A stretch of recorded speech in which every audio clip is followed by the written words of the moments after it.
ಉಪಮುಖ್ಯಮಂತ್ರಿಗಳು ಕೆಪಿಸಿಸಿ ಅಧ್ಯಕ್ಷರೂ ಆಗಿರುವ ಡಿ.ಕೆ. ಶಿವಕುಮಾರ್ ಅವರು ಸಂಘದ ಪ್ರಾರ್ಥನೆಯನ್ನು ಇವತ್ತು ವಿಧಾನಸಭೆ ಅಧಿವೇಶನದಲ್ಲೇ ಹೇಳಿದ್ರು. ಇದರಿಂದ ಬಿಜೆಪಿಯವರಿಗೆ ತುಂಬ ಖುಷಿ ಆಗುತ್ತೆ ಅಂತ ನಾವು ಅಂದ್ಕೊಂಡಿದ್ವಿ. ಬಟ್ ರಿಯಾಕ್ಷನ್ ನೋಡಿದ್ರೆ ಕನ್ಫ್ಯೂಸ್ ಆದಂಗಿದೆ. ನಿಮ್ಮ ಪ್ರಶ್ನೆಗೆ ಉತ್ತರ ಕೊಡೋಕೆ ಮುಂಚೆ ಒಂದು ಸಣ್ಣ ಕನ್ಫ್ಯೂಷನ್ ನಾನು ಕ್ಲಿಯರ್ ಮಾಡಿಬಿಡ್ತೀನಿ.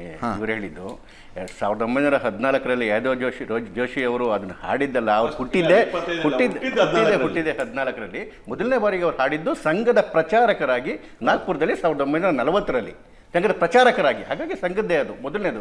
ಎರಡನೇದು, ಯಾವುದೇ ನಮಗೆ ಗೀತೆ ಒಳಗಡೆಗೆ ರಾಷ್ಟ್ರಭಕ್ತಿ ಇದ್ದರೆ ಅದನ್ನು ಎಲ್ಲರೂ ಅಳವಡಿಸ್ಕೊಂತಾರೆ.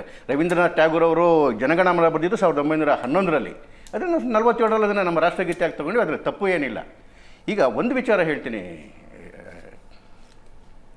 ಇದು ಡಿ.ಕೆ. ಶಿವಕುಮಾರ್ ಅವ್ರು ನೋಡಿದ್ರೆ ನಮಗೇನು ಭಯ ಅಥವಾ ಏನು ಚಿಂತನೆ ಅಲ್ಲ.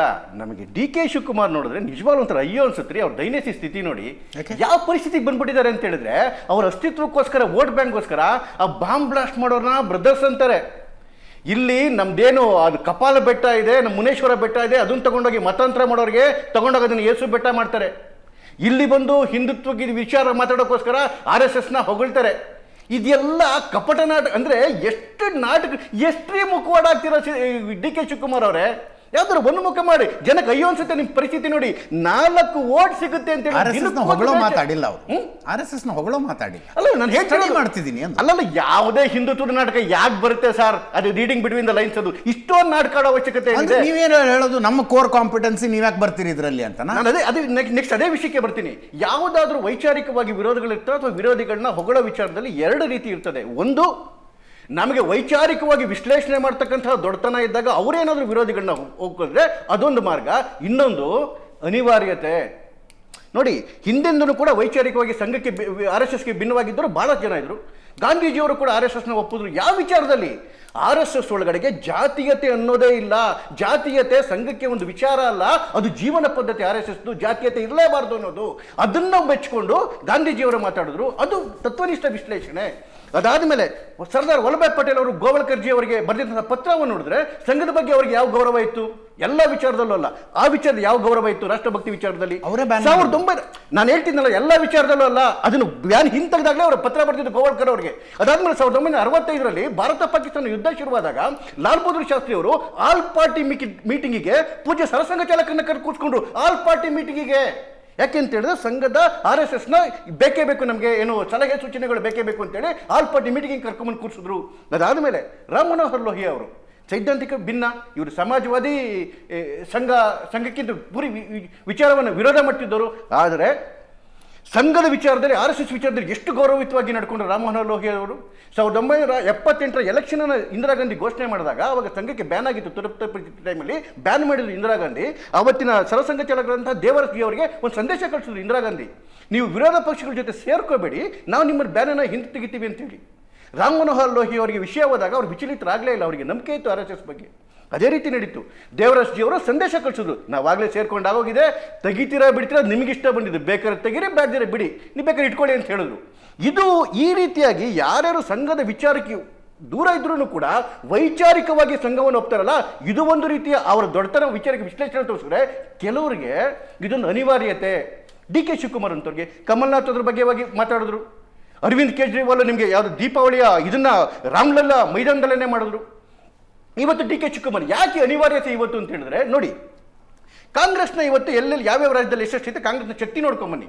ಕೇವಲ 3 ರಾಜ್ಯಕ್ಕೆ ಕುಸಿದುಬಿಟ್ಟಿದೆ. ಇವತ್ತು ಲೋಕಸಭೆ ಒಳಗಡೆ ಅವ್ರ ಅಸ್ತಿತ್ವವೇ ಇಲ್ಲ.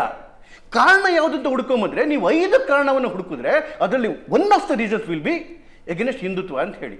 ಅಲ್ಪಸಂಖ್ಯಾತರ ಪರ ಹೋಗ್ತಾರೆ, ರಾಷ್ಟ್ರದ ವಿಚಾರದಲ್ಲಿ ಜೊತೆಲಿಲ್ಲ, ಒಂದು ಕುಟುಂಬಕ್ಕೆ ನೀರು ಬಿದ್ದಿದ್ದಾರೆ, ಭ್ರಷ್ಟಾಚಾರ, ಈಗೆಲ್ಲ ಪಟ್ಟಿ ಮಾಡ್ಕೊಂಡ್ರೆ ನೀವು ಈ ಹಿಂದುತ್ವದ ಜೊತೆ ನಿಂತಿಲ್ಲ, ಹಿಂದುತ್ವದ ವಿರೋಧಿಗಳು ಅಂತಕ್ಕಂಥ ಹಣೆ ಪಟ್ಟಿರೋದೆ ಆ ಕುಸಿತಕ್ಕೆ ಕಾರಣ ಅಂತ ಹೇಳಿ ನಮಗೂ ನಿಮಗೂ ಅನ್ಸುತ್ತೆ. ಕಾಂಗ್ರೆಸ್ವರಿಗೆ ಗೊತ್ತಾಗಲ್ವಾ ಇದು? ಹಾಗಾಗಿ ಅಸ್ತಿತ್ವಕ್ಕೋಸ್ಕರ ಅವ್ರಿಗೆ ಹಿಂದುತ್ವ ಬೇಕೇ ಬೇಕು. ಇಲ್ಲಿ ನಾವು ನೋಡ್ಬೇಕಾಗಿದ್ದ ಇಂಪಾರ್ಟೆಂಟ್ ಫ್ಯಾಕ್ಟರು ಡಿ.ಕೆ. ಶಿವಕುಮಾರ್ 2014ರ ಚುನಾವಣೆಯಲ್ಲಿ 44 ಸ್ಥಾನಗಳಿಗೆ ಕಾಂಗ್ರೆಸ್ ಬಂದಾಗಲೇ A.K. ಆಂಟನಿ ಅವರ ನೇತೃತ್ವದಲ್ಲಿ ಒಂದು ಆತ್ಮಾವಲೋಕನ ಸಮಿತಿ ಮಾಡಿದ್ರು. ಆತ್ಮಾವಲೋಕನ ಸಮಿತಿಯ ರಿಪೋರ್ಟ್ನಲ್ಲೇ ಇದೆ ಹಿಂದೂ ವಿರೋಧಿ ಪಕ್ಷ ಅನ್ನುವ ಹಣೆಪಟ್ಟಿ ಇದೆ ಅಂತ. ಎಕ್ಸಾಕ್ಟ್ಲಿ ಅಲ್ಲ, ಎಕ್ಸಾಕ್ಟ್ಲಿ ಅಲ್ಲ. ಆವಾಗ್ನಿಂದ ಇಲ್ಲಿ ತನಕ ಬೇಕಾಗಿರ್ಲಿಲ್ರಿ RSS ನ ನೀವು ಅವಾಗ ಒಪ್ಪಬಿಡ್ದೆ. ಇವತ್ತು ಡಿ ಕೆ ಶಿವಕುಮಾರ್ ಈಗೇನೋ ಆಗ್ಬಿಟ್ಟಿದೆ ಅನ್ನೋ ಹೇಳ್ತಾ ಇದ್ರಿ. 2014 ಅವ್ರದ್ದು ರಿಪೋರ್ಟ್ ಇದೆ, ಹಿಂದೂ ವಿರೋಧಿ ಪಕ್ಷ ಅನ್ನೋ ಭಾವನೆ ಇದೆ ಅಂತ. ಯಾವಾಗ ಅವರಿಗೆ ಗೊತ್ತಾಯ್ತು ರಾಹುಲ್ ಗಾಂಧಿ ವಿಚಾರಕ್ಕೆ ನಮ್ಮ ಪೂರ್ತಿ ಅದು ಗೊತ್ತಾದ್ಮೇಲೆ ರಾಹುಲ್ ಗಾಂಧಿ ನಿರಂತರವಾಗಿ RSS ವಿರುದ್ಧ ಇಲ್ವಾ? ಅದನ್ನೇ ಹೇಳ್ತಿರೋದು. ಇವ್ರಿಗೆ ಯಾಕೆ ವಿರೋಧವಾಗಿ ಮಾಡಿ, ನಾನು ಅದನ್ನೇ ವೆರಿ ಇಂಪಾರ್ಟೆಂಟ್ ಫ್ಯಾಕ್ಟ್ ಇಲ್ಲ ಅಂತ ಹೇಳಿದ್ರೆ, ಯಾಕೆ RSS ಪರವಾಗಿ ಮಾತಾಡ್ತಿದ್ದಾರೆ ಡಿ ಕೆ ಶಿವಕುಮಾರ್ ಅಂತ ಯೋಚನೆ ಮಾಡಬೇಡಿ. ಯಾರ ವಿರೋಧವಾಗಿ ಮಾತಾಡ್ತಿದ್ದಾರೆ? ಯಾರು ವಿರೋಧವಾಗಿ ಮಾತಾಡ್ತಿದ್ದಾರೆ? ರಾಹುಲ್ ಗಾಂಧಿ ವಿರೋಧವಾಗಿ. This is a very important factor. ಅದರ ಅರ್ಥ ಏನು? ಯಾಕೆ ಮಾತಾಡ್ತಿದ್ದಾರೆ? ಅಸ್ತಿತ್ವಕ್ಕೋಸ್ಕರ ರಾಹುಲ್ ಗಾಂಧಿಯ ಲೈನ್ ಅನ್ನ ನಾವು ಟೋ ಮಾಡಿದ್ರೆ ನಮಗೆ ಉಳಿಗಾಲ ಇಲ್ಲ. D K Shivakumar is a party man ರೀ. ಗಾಂಧಿ ಕುಟುಂಬ ರಾಜ್ಯದ ಅಧ್ಯಕ್ಷರಾಗಿ ರಾಹುಲ್ ಗಾಂಧಿ ವಿರುದ್ಧವಾಗಿ ಯಾಕೆ ಮಾತಾಡ್ತಾರೆ? ಯಾರು ಹೇಳಿದ್ರು ರಾಹುಲ್ ಗಾಂಧಿ ಮಾತಾಡ್ತಾರೆ ಅಂತ ಹೇಳಿ? ಇದೇ ರಾಹುಲ್ ಗಾಂಧಿ ಅವರ ಲೈನ್ ಏನು? ಜಯರಾಮ್ ರಮೇಶ್ ಅವರ ಲೈನ್ ಏನು? ಮಲ್ಲಿಕಾರ್ಜುನ್ ಖರ್ಗೆ ಅವರ ಲೈನ್ ಏನು? ವೇಣುಗೋಪಾಲ್ ಅವರ ಲೈನ್ ಏನು? ಸುರ್ಜೇವಾಲಾ ಅವರ ಲೈನ್ ಏನು? ಟಾಪ್ ಹೈಕಮಾಂಡ್ ಇದೆ, ಅವರ ಕಂಪ್ಲೀಟ್ ಲೈನು RSS ಈ ದೇಶದ ಅಷ್ಟು ವಿಷಯಗಳಿಗೆ ಅದೇ ಕಾರಣ ಅಂತಕ್ಕಂಥದ್ದು ಸಿಂಗಲ್ ಈ ಪ್ರಾರ್ಥನೆ ಹೇಳಿದ ತಕ್ಷಣ ಪ್ರಾರ್ಥನೆ ಹೇಳ್ತೀನಿ RSS ಒಪ್ಕೊಂಡಿದ್ರು ಅಂದ್ರೆ ಅಲ್ಲ.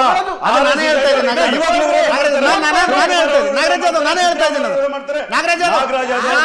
ಇದ್ದೀನಿ ಒಪ್ಪೋದಿಲ್ಲ.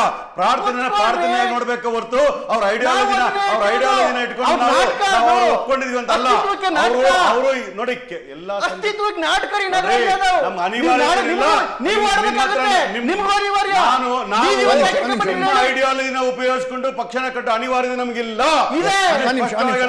ಮುಳುಗೋಗ್ತೀರ ಅಂತಿದ್ರೆ ನಡೀತಿರೋದು. ನಿಮಿಷ ಮಾತಾಡಕ್ ಬಿಡಿ. ಇವತ್ತು ಕಂಪ್ಲೀಟ್ ಹೈಕಮಾಂಡ್ ಏನ್ ಲೈನ್ ಇದೆ, ಕಂಪ್ಲೀಟ್ ಹೈಕಮಾಂಡ್ ಏನ್ ಚಿಂತನೆ ಇದೆ, ಅದಕ್ಕೆ ವ್ಯತಿರಿಕ್ತವಾಗಿ ಯಾಕೆ ಅನ್ಕೋತೀರಿ ನೀವು? ಒಂದ್ ನಿಮಿಷ ಸರ್, ಒಂದ್ ನಿಮಿಷ. ಒಬ್ಬ DCM ಅಲ್ಲ, ಒಂದು ರಾಜ್ಯದ ಕಾಂಗ್ರೆಸ್ ಅಧ್ಯಕ್ಷ ಹೋಗ್ತಾ ಇದ್ದಾರೆ ಅಂತ ಹೇಳಿದ್ರೆ ಯಾರ ವಿರುದ್ಧವಾಗಿ? ಪಾಟೀಲ್ ವಿರುದ್ಧವಾಗಿ. ಚಂದ್ರಶೇಖರ್ ಮಾತಾಡೋದು ಹೆಂಗಿದೆ ಅಂದ್ರೆ ಚಂದ್ರಶೇಖರ್ ಮಾತಾಡೋದು ಹೆಂಗಿದೆ ಅಂದ್ರೆ ಚಂದ್ರಶೇಖರ್ ನೀವು ಮಾತಾಡೋದು ಹೆಂಗಿದೆ ಅಂದ್ರೆ ಅವ್ರು ಏನೋ ಗಣವೇಶ ಹಾಕೊಂಡು ಶಾಖೆಗೆ ಬಂದ್ಬಿಟ್ಟಿದ್ದಾರೆ ಅನ್ನೋರಂಗ್ ಮಾತಾಡ್ತಾರೆ. ಅದನ್ನು ಮಾಡ್ತಾರೆ. ಅಸ್ತಿತ್ವಕ್ಕೆ ನಾಟಕಾರಿ ಅದು. ಏನಕ್ಕೆ ಅಂತ ಹೇಳಿದ್ರೆ ಯಾಕೆ ಡಿಫ್ರೆಂಟ್ ಲೈನ್ ಅಂತ ಹೇಳ್ತೀನಿ. SIT ವಿಚಾರ ಮಾತಾಡ್ಬೇಕಾದ್ರೆ ಪರಮೇಶ್ವರರ ಲೈನ್ ಏನಾಯ್ತು, ಸಿದ್ದರಾಮಯ್ಯನವರ ಲೈನ್ ಏನಾಗಿತ್ತು? ಯಾವತ್ತಾದ್ರೂ ಧರ್ಮಸ್ಥಳದ ವಿಚಾರದ ಪರವಾಗಿ ಮಾತಾಡಿದ್ರೆ SIT ನಡೀತಾ ಇದೆ, ತನಿಖೆ ನಡೀತಾ ಇದೆ, ಸದನ ನಡೀತಾ ಇದೆ, ಷಡ್ಯಂತ್ರ ಅಂತಕ್ಕಂಥ ಪದ ಎಲ್ಲಿಂದ ಬಂತು? ಯಾಕೆ ಬಂತು? ಅವ್ರಿಗೆ ಗೊತ್ತಿಲ್ವ ಹಂಗಾರೆ ಪಾರ್ಟಿ ಲೈನು ನನ್ನ ಲೈನ್ ಡಿಫ್ರೆಂಟ್ ಇದೆ ಅಂತೇಳಿ? ಯಾವ ವಿಚಾರದೊಳಗಡೆಗೆ ನೀವು ಇದಕ್ಕೆ ಯಾವುದು ಈಶಾ ಫೌಂಡೇಶನ್ ಕಾರ್ಯಕ್ರಮಕ್ಕೆ ಹೋಗಬಾರ್ದು? ಜಗ್ಗಿ ಅವ್ರನ್ನ ನಾವು ಸೈದ್ಧಾಂತಿಕ ವಿರೋಧಿಗಳು ಅನ್ಕೊಂಡಿದ್ರೆ, ನಾವು ಅನ್ಕೊಂಡಿದ್ದೀವಿ, DIC ಅನ್ಕೊಂಡಿದ್ರೆ ಅವರು ವಿರೋಧಿಗಳು ಅಂತೇಳಿ ವಿರೋಧನೂ ಮಾಡ್ತಾ ಇದ್ದಾರೆ. ಅಂತ ಕಾರಣಕ್ಕೆ ನಿಮ್ಗೆ ಹೋಗ್ತೀರಾ ಅಂತ ಹೇಳಿದ್ರೆ ಅವ್ರಿಗೆ ಗೊತ್ತಿಲ್ಲ ಪಾರ್ಟಿ ಲೈನ್ ವಿರೋಧ ಇದೆ ಅಂತ ಹೇಳಿ. ಯಾವ ಕುಂಭಮೇಳಕ್ಕೆ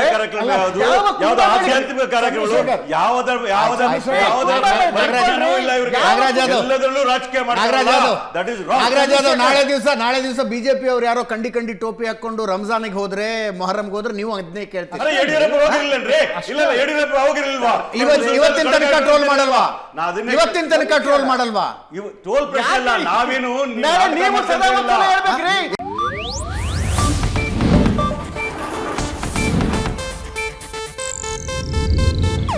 ಇದು ಏಷ್ಯಾನೆಟ್ ನ್ಯೂಸ್ ನೆಟ್ವರ್ಕ್ ಪ್ರಸ್ತುತಿ.